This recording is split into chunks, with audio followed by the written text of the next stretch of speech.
Hello friends, जय हिंद। जैसे कि हम लोगों ने आने वाले सीटेट एग्ज़ाम के लिए सीटेट की previous year question paper series start किया था, उसमें से आज हम लोग 21 फरवरी 2016 का जो पेपर फर्स्ट हुआ था उसका सीडीपी वाला पार्ट कंप्लीट करेंगे। सबसे पहले हम लोग जितने भी एग्ज़ाम हुए उसका सीडीपी वाला पार्ट कंप्लीट कर रहे थे।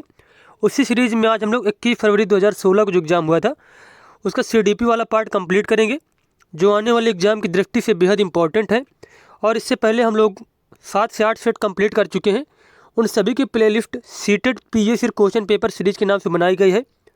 जो लोग इंटरेस्टेड हैं तो पिछले वीडियो पे देख सकते हैं। और अगर उनका ये वीडियो अच्छा लगे तो चैनल को सब्सक्राइब करें, वीडियो को लाइक करें, कमेंट करें। तो चलिए देखते हैं, पहला क्वेश्चन यहाँ पे दिया गया है। अब यहाँ पे पहला क्वेश्चन दिया गया है, अपने चिंतन में अवधारणात्मक परिवर्तन लाने हेतु शिक्षार्थियों को सक्षम बनाने के लिए शिक्षक को क्या करना चाहिए। उन बच्चों को पुरस्कार देना चाहिए जिन्होंने अपने चिंतन में परिवर्तन किया है। तो बात कीजिए, अगर किसी भी ऑप्शन में आपको पुरस्कार देकर कोई, जैसे कि टीचर है, कोई बच्चे को पुरस्कार देकर सिखाना चाहता है या फिर दंड देकर सिखाना चाहता है, तो ये ऑप्शन क्या होते हैं, हमेशा ही गलत होते हैं। बच्चों को स्वयं चिंतन करने के लिए हतोत्साहित करना चाहिए। हतोत्साहित करना एक निगेटिव वर्ड होता है, मतलब बच्चों को जो है हतोत्साहित नहीं करना चाहिए, किसी भी चीज़ को करने के लिए प्रोत्साहित करना चाहिए। जैसे कि हतोत्साहित मिल जाए, रटने की बात मिल जाए, तो ये ऑप्शन हमेशा ही गलत होते हैं। व्याख्यान के रूप में व्याख्या प्रस्तुत करनी चाहिए, स्पष्ट और आश्वस्त करने वाली व्याख्या देनी चाहिए तथा शिक्षार्थियों के साथ चर्चा करनी चाहिए। तो यहाँ पे इस ऑप्शन में जो है, जो चारों ऑप्शन दिए गए हैं, तो इसमें सबसे उचित जो आंसर दिया गया है, तो यहाँ पे डी वाला ऑप्शन करेक्ट हो जाएगा। अपने चिंतन में अवधारणात्मक परिवर्तन लाने हैं तो शिक्षार्थियों को सक्षम बनाने के लिए शिक्षक को क्या करना चाहिए, स्पष्ट और आश्वस्त करने वाली व्याख्या देनी चाहिए तथा शिक्षार्थियों के साथ चर्चा करनी चाहिए। तो यहाँ पे डी वाला विकल्प हमारा बिल्कुल ही सही दिया गया है। अब जैसे कि यहाँ पे व्याख्या में बताया गया है, शिक्षार्थियों के चिंतन में अवधारणात्मक परिवर्तन लाने के लिए यह आवश्यक है कि शिक्षक द्वारा कक्षा कक्ष में दिया गया व्याख्यान स्पष्ट हो, जिसे विद्यार्थी द्वारा आसानी से ग्रहण किया जा सके, तथा साथ ही शिक्षक एवं विद्यार्थी का संबंध भी सहज हो, ताकि विद्यार्थी के मन में उत्पन्न शंका का समाधान किया जा सके और शिक्षक एवं विद्यार्थी के मध्य विषय संबंधी चर्चा में विद्यार्थी स्वयं को सहज अनुभव कर सके। उसके बाद दूसरा क्वेश्चन यहाँ पे दिया गया है, प्राथमिक विद्यालय के कक्षा कक्ष के संदर्भ में सक्रियबद्धता का क्या अर्थ है। याद करना, प्रत्यास्मरण और सुनाना, शिक्षक का अनुकरण और नकल करना, जांच पड़ताल करना, प्रश्न पूछना और वाद विवाद, शिक्षक द्वारा दिए गए उत्तरों को नकल करना। तो प्राथमिक विद्यालय के कक्षा कक्ष के संदर्भ में सक्रियबद्धता का अर्थ होता है जांच पड़ताल करना, प्रश्न पूछना और वाद विवाद।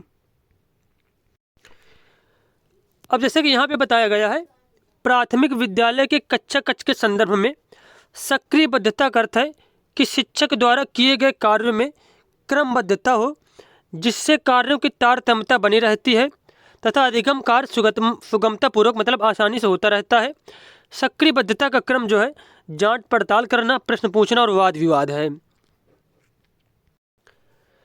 नेक्स्ट क्वेश्चन यहाँ पे दिया गया है, बच्चे तब सर्वाधिक सृजनशील होते हैं जब वे किसी गतिविधि में भाग लेते हैं, शिक्षक की डांट से बचने के लिए, दूसरों के सामने अच्छा करने के दबाव में आकर, अपनी रुचि से या फिर पुरस्कार के लिए। तो बच्चे तब सर्वाधिक सृजनशील होंगे, क्रिएटिव होंगे जब वे किसी कार्य को जो है अपनी रुचि से करेंगे। तो यहाँ पे सी वाला ऑप्शन हमारा करेक्ट हो जाएगा। अब जैसा कि यहाँ पे बताया गया है, सृजनशीलता का तात्पर्य है नवीन विचार वस्तु, अर्थात किसी नवीन विचार को जन्म देना या किसी नवीन वस्तु का आविष्कार करना सृजनशीलता कहलाती है। बच्चों में सृजनशीलता किसी प्रकार के दबाव या दंड स्वरूप या बाह्य प्रेरणा से नहीं पैदा की जा सकती है। सृजनशीलता मुख्यतः व्यक्ति रुचि से उत्पन्न होती है। अतः बच्चे तब सर्वाधिक सृजनशील होंगे जब वे अपनी किसी रुचि के या किसी रुचि से किसी गतिविधि में भाग लेते हैं। जब वो मतलब आंतरिक रूप से प्रेरित होंगे तभी क्या है वो सृजनशील हो पाएंगे। और सृजनशीलता का क्या तात्पर्य होता है, किसी नवीन विचार या वस्तु का जो जन्म देना, मतलब कोई चीज़ जैसे कि नई करना, क्या करना, कोई क्रिएटिव चीज़ करना, नई चीज़ करना। अगला प्रश्न यहाँ पे दिया गया है, भारत में अधिकांश कक्षाएं बहुभाषाई होती हैं और इसे शिक्षक द्वारा के रूप में देखा जाना चाहिए। तो भारत में अधिकांश कक्षाएं जो होती हैं बहुभाषीय होती हैं और इसे एक शिक्षक को देखा जाना चाहिए संसाधन के रूप में। किसके रूप में? एक संसाधन के रूप में देखा जाना चाहिए।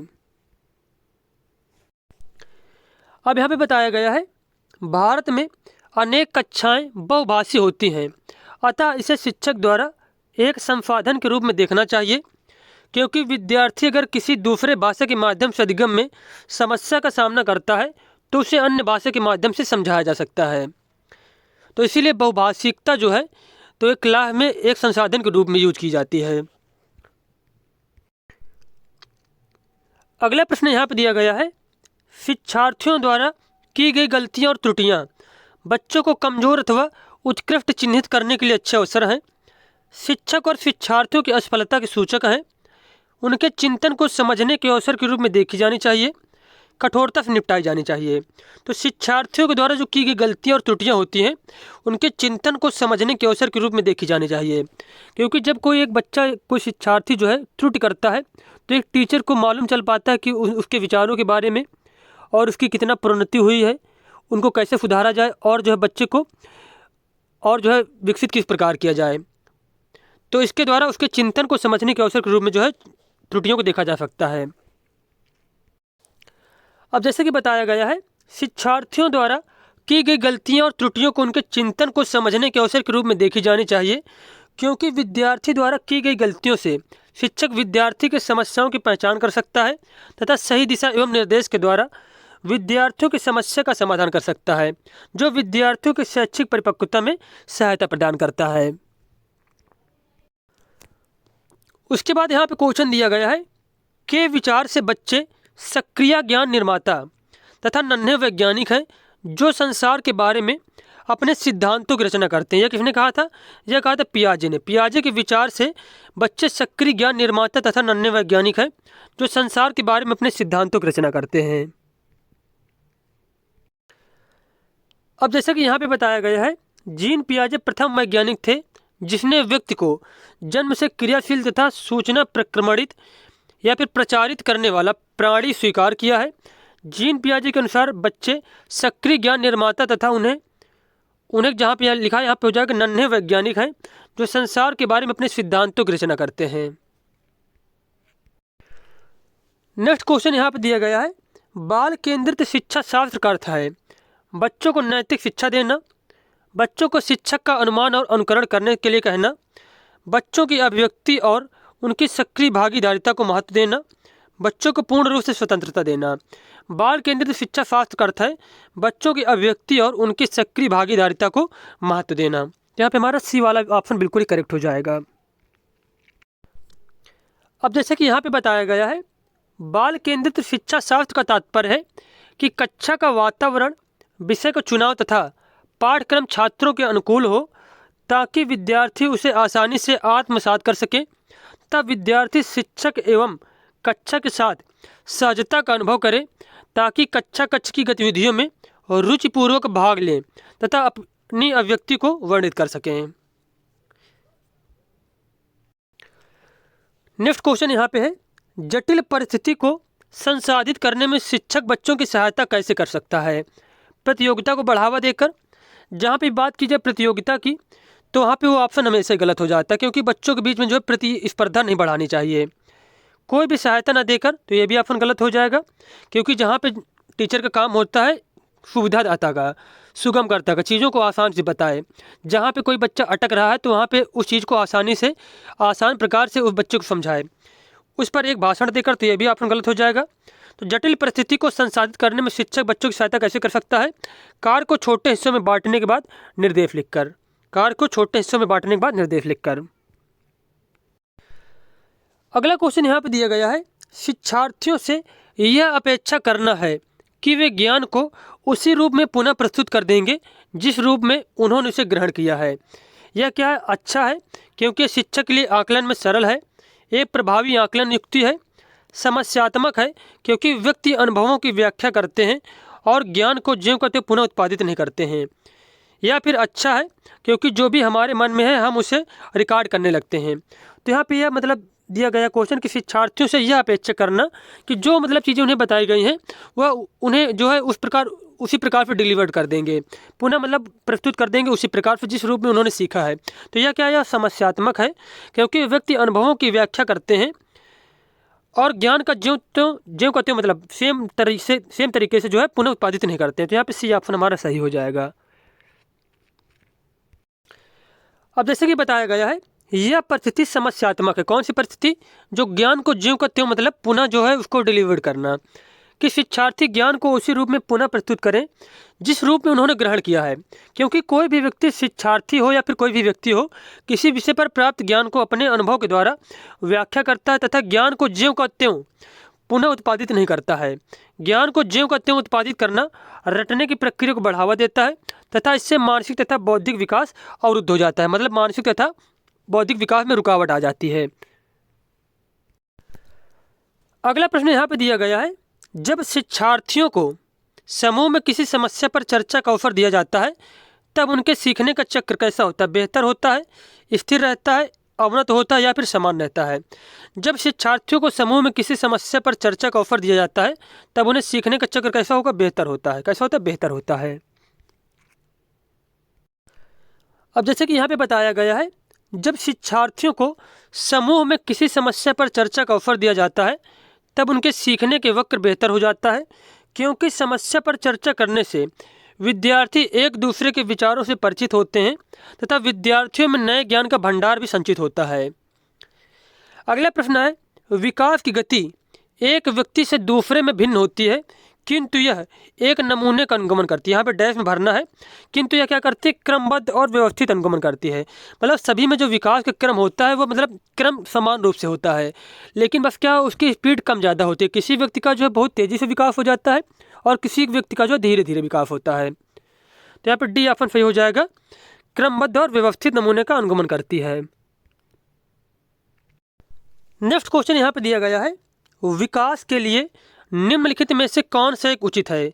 विकास जन्म के साथ प्रारंभ होता है और समाप्त हो जाता है। बिल्कुल ही गलत दिया गया है, क्योंकि विकास जो है गर्भावस्था से स्टार्ट होता है और जब तक व्यक्ति की मृत्यु नहीं हो जाती है तब तक विकास चलता रहता है। और कौन से सिद्धांत के अनुसार? तो विकास का जो निरंतरता का सिद्धांत है उसके अनुसार यह प्रक्रिया जीवन भर चलती रहती है। सामाजिक सांस्कृतिक संदर्भ विकास में एक महत्वपूर्ण भूमिका निर्वाह करता है। बिल्कुल सही है। विकास एकल आयामी बिल्कुल गलत है, विकास पृथक होता है तो ये भी गलत है। तो यहाँ पे बी ऑप्शन इसके अनुसार सही हो जाएगा। विकास के लिए कौन कथन यहाँ पूछे थे? तो बी ऑप्शन सही है। सामाजिक सांस्कृतिक संदर्भ विकास में एक महत्वपूर्ण भूमिका का निर्वाह करता है। अब जैसे कि यहाँ पे बताया गया है, विकास एक सतत चलने वाली प्रक्रिया है। सतत का मतलब ये होता है लगातार, कंटिन्यू चलने वाली प्रक्रिया है जो मनुष्य के जन्म से लेकर मृत्यु पर्यंत तक चलती रहती है। विकास कई प्रकार से होते हैं, जैसे कि शारीरिक विकास, मानसिक विकास, सामाजिक विकास, शैक्षिक विकास आदि। अतः सामाजिक एवं सांस्कृतिक संदर्भ में विकास में महत्वपूर्ण भूमिका का निर्वाह करता है। जो सामाजिक एवं सांस्कृतिक संदर्भ है वह विकास में महत्वपूर्ण भूमिका का निर्वाह करता है। अगला क्वेश्चन यहाँ पे दिया गया है, व्यक्तियों में एक दूसरे से भिन्नता क्यों आती है? व्यक्तियों में एक दूसरे से भिन्नता आती है वंशानुक्रम और वातावरण के बीच जो अन्योन क्रिया होती है उसके कारण। तो यहाँ पे सी ऑप्शन सही दिया गया कि वंशानुक्रम और वातावरण के बीच अन्योन क्रिया के कारण एक दूसरे में भिन्नता आती है। यहाँ पे सी ऑप्शन हमारा करेक्ट हो जाएगा। अब जैसे कि यहाँ पे बताया गया है, व्यक्ति के विकास में वंशानुक्रम तथा वातावरण दोनों का ही महत्वपूर्ण भूमिका रहती है। व्यक्ति जो कुछ भी सोचता है, करता है तथा अनुभव करता है वह उसके वंशानुक्रम तथा वातावरण की परस्पर अन्योन क्रिया का परिणाम होता है। वंशानुक्रम विकसित होने के लिए क्षमताएं प्रदान करता है, जबकि वातावरण इन क्षमताओं को विकसित होने के अवसर प्रदान करता है। इसलिए व्यक्तियों में अपने अपने वंशानुक्रम तथा वातावरण के अनुसार भिन्नता पाई जाती है। अगला क्वेश्चन है, बच्चे के सामाजिकरण में परिवार की भूमिका कैसी होती है? तो परिवार जो है मुख्य भूमिका निभाता है। कैसा निभाता है? मुख्य भूमिका निभाता है, या कहीं कहीं पे लिखा मिलेगा अग्रोन्मुखी भूमिका, अग्रोन्मुखी भूमिका निभाता है। अब जैसे कि यहाँ पे बताया गया है, बच्चे के सामाजिकरण में परिवार मुख्य भूमिका निभाता है। परिवार ही बच्चे की प्रथम पाठशाला होती है तथा बच्चे द्वारा परिवार के साथ जो भी ज्ञान अर्जित किया जाता है वह बच्चे के व्यक्तित्व निर्माण में महत्वपूर्ण भूमिका निभाता है तथा सामाजिक समायोजना की क्षमता में वृद्धि करता है। अगला क्वेश्चन दिया गया है, निम्नलिखित में से कौन सा एक सही मिलान वाला जोड़ा है? मूर्त संक्रियात्मक अवस्था में बच्चा संधारण एवं वर्गीकरण करने योग्य हो जाता है। औपचारिक संक्रियात्मक में बच्चा अनुकरण प्रारंभ करता है और कल्पनापरक खेल करता है। शैशवावस्था तर्क का अनुप्रयोग और अनुमान लगाने में सक्षम हो जाता है। पूर्व संक्रियात्मक अवस्था में बच्चा निगमनात्मक विचार करने लगता है। तो यहाँ पे पूछा गया कौन सा मिलान सही दिया गया है, तो इसके अनुसार ए ऑप्शन करेक्ट हो जाएगा कि मूर्त संक्रियात्मक अवस्था में जब बच्चा होता है तो संधारण एवं वर्गीकरण करने योग्य हो जाता है।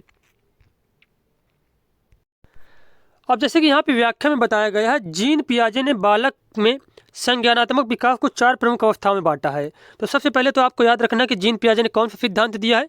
संज्ञानात्मक विकास का सिद्धांत दिया है। कितनी अवस्थाएं दी? 4 अवस्थाएं। पहली अवस्था जो है संवेदी गामक अवस्था या फिर जो शैशवावस्था के अंतर्गत आती है, जिसकी एज होती है जन्म से 2 वर्ष तक। इस अवस्था में बालक वस्तु को पहचानने की कोशिश करता है तथा जैविक क्रियाओं को अपनाता है। कहीं कहीं पर लिखा मिलेगा इस अवस्था में बच्चा गामक क्रिया करता है। क्या करता है? गामक क्रिया करता है।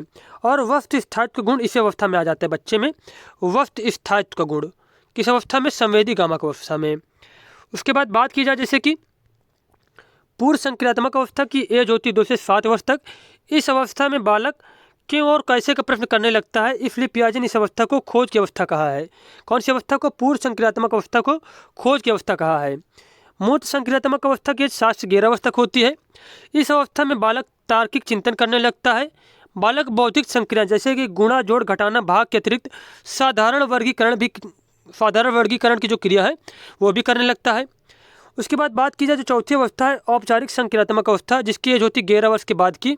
इस अवस्था में बालक की चिंतन में पूर्णता आ जाती है। समस्या समाधान के बौद्धिक क्षमता का विकास हो जाता है और इस अवस्था में बच्चा निगमनात्मक तर्क करने लगता है।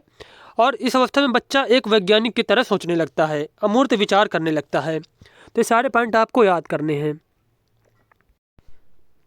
अगला प्रश्न यहाँ पे दिया गया है, एक बच्ची कहती है धूप में कपड़े जल्दी सूख जाते हैं, वह किसकी समझ को प्रदर्शित कर रही है?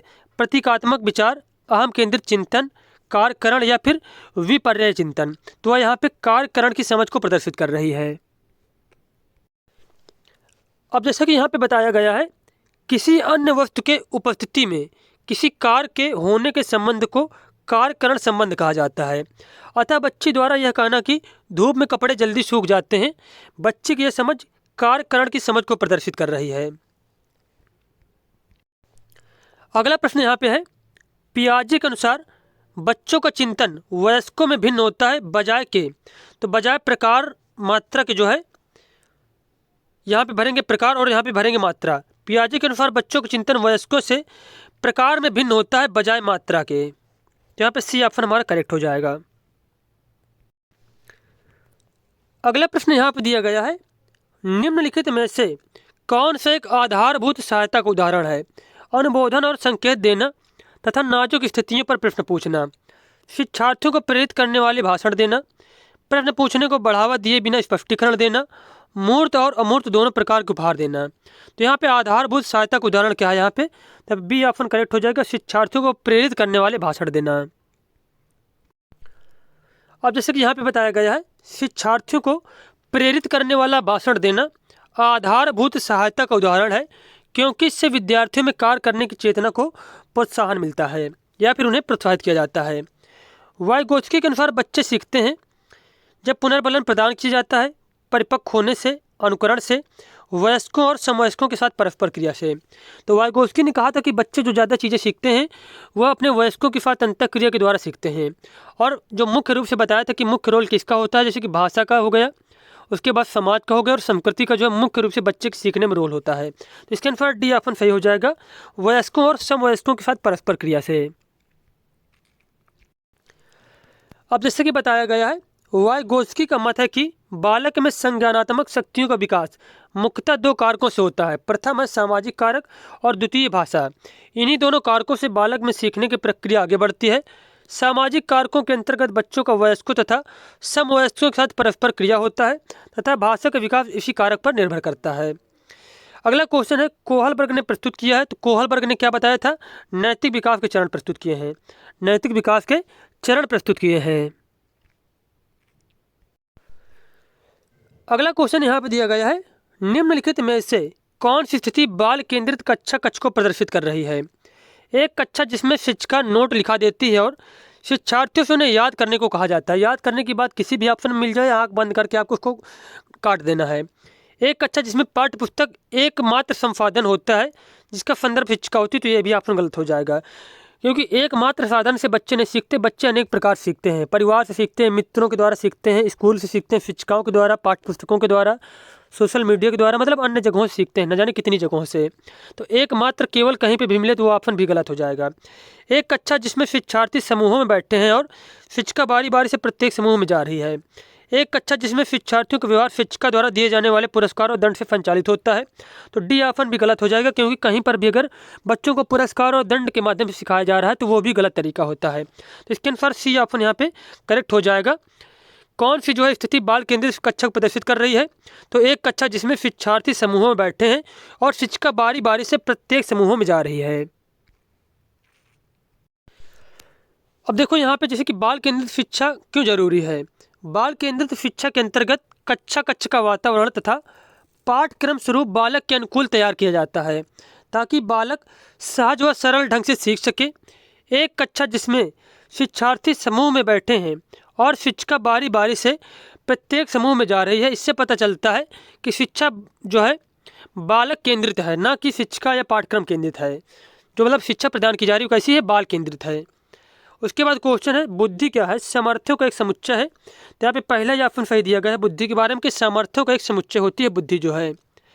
एक अकेला और जातीय विचार ये भी गलत है। दूसरों के अनुकरण करने की योग्यता ये भी गलत है। और एक विशिष्ट योग्यता ये भी गलत है। बुद्धि क्या है, सामर्थ्यों का एक समुच्चय है। अब जैसे कि बताया गया है, बुद्धि एक प्रकार की मानसिक क्षमता होती है जिसके द्वारा किसी कार्य को सहजतापूर्वक किया जा सकता है। अतः बुद्धि क्या है, सामर्थ्यों का एक समुच्चय है। भाषा विकास के लिए प्रारंभिक बचपन काल कैसा होता है, अति संवेदनशील होता है, मतलब बहुत ज़्यादा इंपॉर्टेंट होता है। अब जैसे कि बताया गया है, भाषा विकास के संदर्भ में प्रारंभिक बचपन का काल बालकों के लिए अति संवेदनशील माना जाता है, क्योंकि प्रारंभिक बचपन में सीखी गई बात स्थिर स्मृति पटल पर छप जाती है जो लंबे समय तक याद रहती है।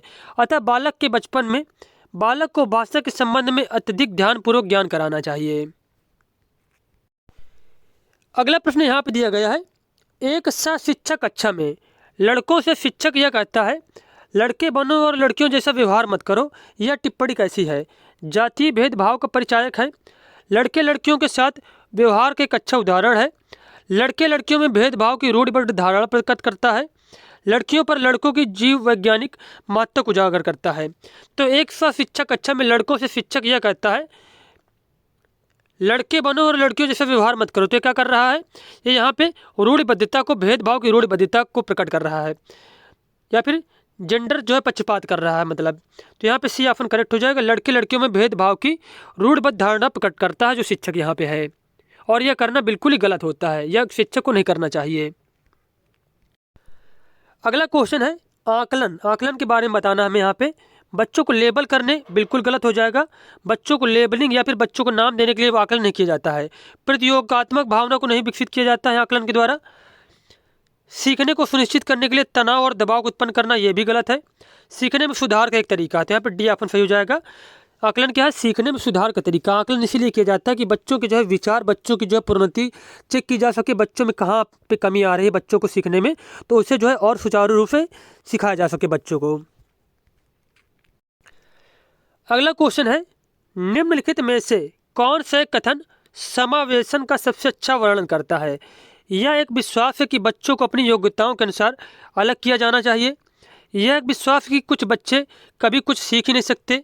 यह एक दर्शन है कि सभी बच्चों को नियमित विद्यालय प्रणाली में समान शिक्षा प्राप्त करने का अधिकार है। यह एक दर्शन है कि विशेष बच्चे ईश्वर के विशेष उपहार हैं। तो समावेशन का सबसे अच्छा वर्णन यहाँ पे कौन सा ऑप्शन करता है, तो सी ऑप्शन यहाँ पे करेक्ट हो जाएगा। यह एक दर्शन है कि सभी बच्चों को नियमित विद्यालय प्रणाली में समान शिक्षा प्राप्त करने का अधिकार है।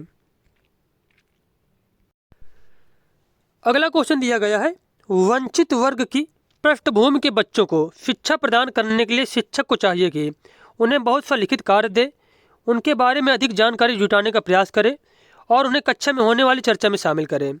उन्हें कक्षा में अलग बिठाए, उन पर ध्यान न दें क्योंकि वे दूसरे शिक्षार्थियों के साथ अंतःक्रिया नहीं कर सकते हैं। तो वंचित वर्ग की पृष्ठभूमि के बच्चों को शिक्षा प्रदान करने के लिए शिक्षक को क्या करना चाहिए? तो इसके लिए यहाँ पे बी वाला ऑप्शन करेक्ट दिया गया है। उनके बारे में अधिक जानकारी जुटाने का प्रयास करें और उन्हें कक्षा में होने वाली चर्चा में शामिल करें।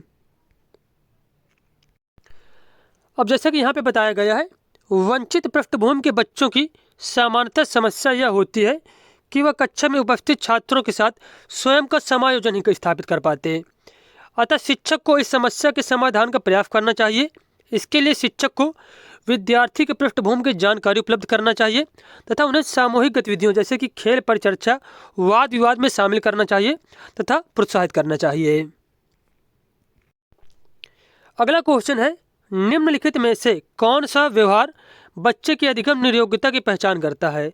मनोभाव को जल्दी जल्दी बदलना, मूड स्विंग्स, अपमानजनक व्यवहार, शब्दों को सही तरह से न समझ पाना तथा शब्दों को सही तरह से न लिख पाना, या फिर ए और बी दोनों। तो कौन सा व्यवहार बच्चे की अधिगम निर्योग्यता की पहचान करता है? तो इसके अनुसार सी ऑप्शन हो जाएगा सही। शब्दों को सही तरह से न समझ पाना तथा शब्दों को सही तरह से न लिख पाना। अगला प्रश्न दिया गया है, एक बच्चा जो आंशिक रूप से देख सकता है बिना किसी विशेष प्रावधान के उसे नियमित विद्यालय में डालना चाहिए। उसे शिक्षा नहीं देनी चाहिए क्योंकि वह उसके किसी काम नहीं आएगी। उसे अलग संस्थान में डालने की आवश्यकता है। विशेष प्रावधान करते हुए उसे नियमित विद्यालय में रखना चाहिए। जैसे कि कोई बच्चा है आंशिक रूप से देख सकता है, मतलब आंशिक रूप से मतलब यह है कि कम देख सकता है, तो उसके लिए क्या प्रावधान किया जाना है? तो यहाँ पर डी ऑप्शन इसके लिए करेक्ट हो जाएगा। विशेष प्रावधान करते हुए उसे नियमित विद्यालय में रखना चाहिए, मतलब जो विद्यालय है उन्हीं में उसे रखना चाहिए, बस उसके लिए जो कुछ सुविधा प्रदान की जानी चाहिए। अब जैसे कि बताया गया है, दृष्टि दोष से ग्रसित किसी बच्चे को विशेष स्कूल में दाखिला देने की ज़रूरत नहीं होती है, बस उनके लिए विशेष प्रावधान कर देना चाहिए ताकि सामान्य बच्चों के साथ अधिगम क्रिया आसानी से कर सकें। सीखना क्या है?